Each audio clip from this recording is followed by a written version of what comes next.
Okay, this is Core Pure Mathematics, paper 1, Core Pure 1, and from June 2024 on Edexcel, and it's the first question.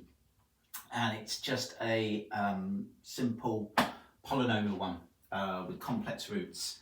And we're told that this particular polynomial has a root of 2 plus 5i. We need to find all the other roots. And then for part B, we need to show it on a Argand diagram.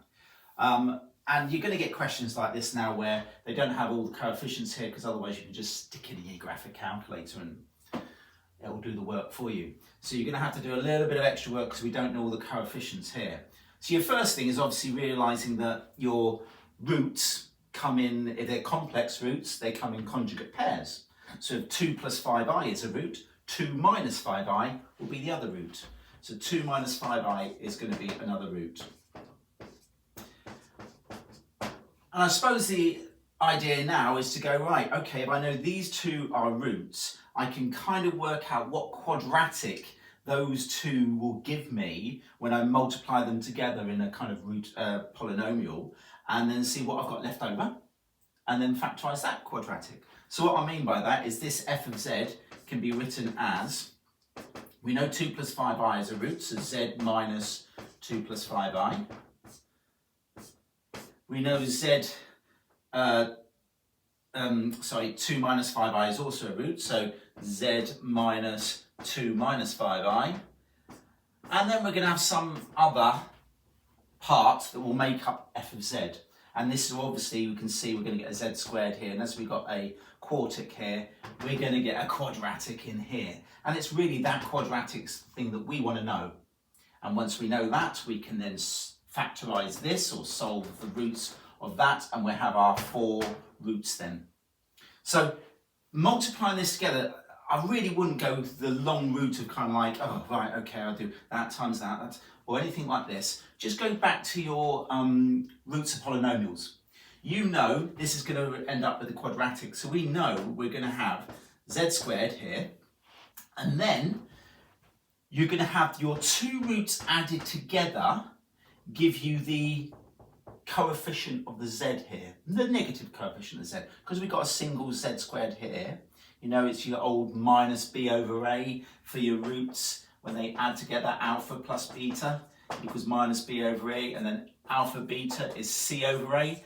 That whole roots of polynomials situation. But our coefficient in front of z squared is just 1.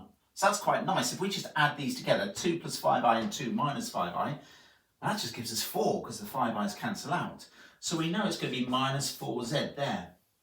And then our number on the end is the 2 things multiplied together. The 2 roots, 2 plus 5i and 2 minus 5i multiplied together. And again, that's going to be quite nice because we know when we multiply conjugates together, it's just going to be 2 times 2 and then 5 times 5 added together.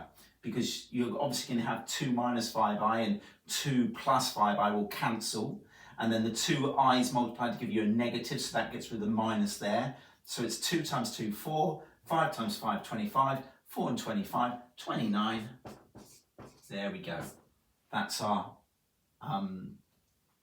constant at the end there. Right, so now we know what these 2 roots combined into make a quadratic. We therefore got to work out, right, what quadratic are we going to have left here? And that's where our A and B give us a little bit of problems. Now with this, we could divide in, but I prefer what I refer to as the spot method, or a lot of people call inspection method or whatever. You kind of look at your quartic there and just go, right, how do I get those terms here doing that quadratic times this? Well, the first thing is obvious. To get the z4, I'm obviously going to have a z squared here to give myself a z to the 4. Then, not so obvious, to get the 145 up here, that's going to come from my 29 times the constant term over there. And that's what? That's 5, isn't it? 29, and so we're going to have 5 there. So that only gives us 1 to find, this middle term here. And that's a z term.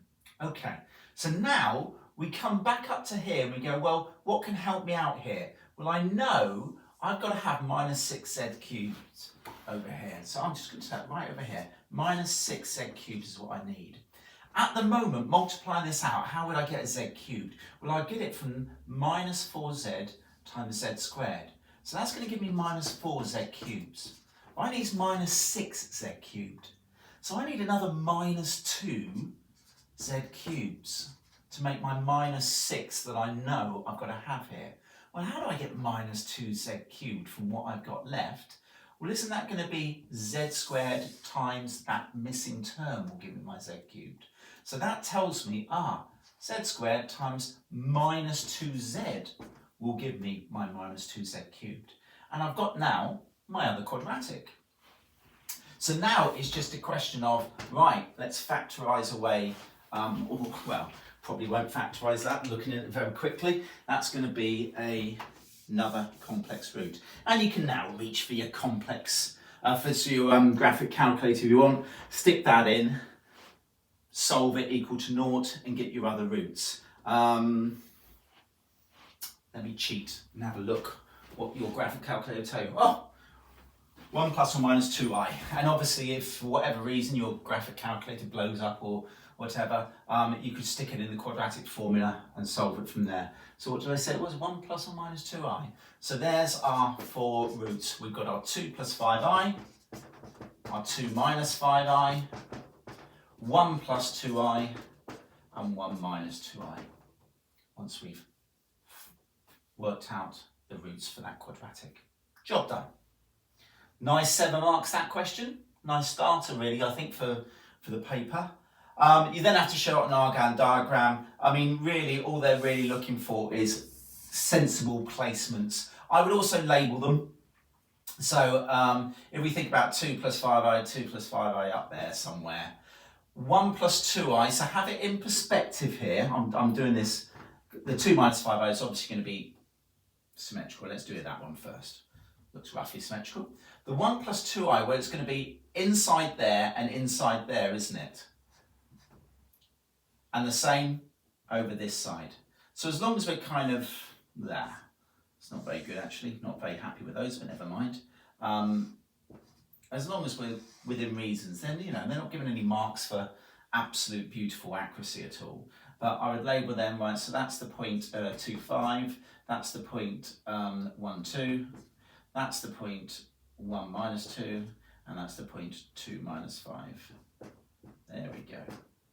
There's your coordinates on the Argand diagram. All done. Okay.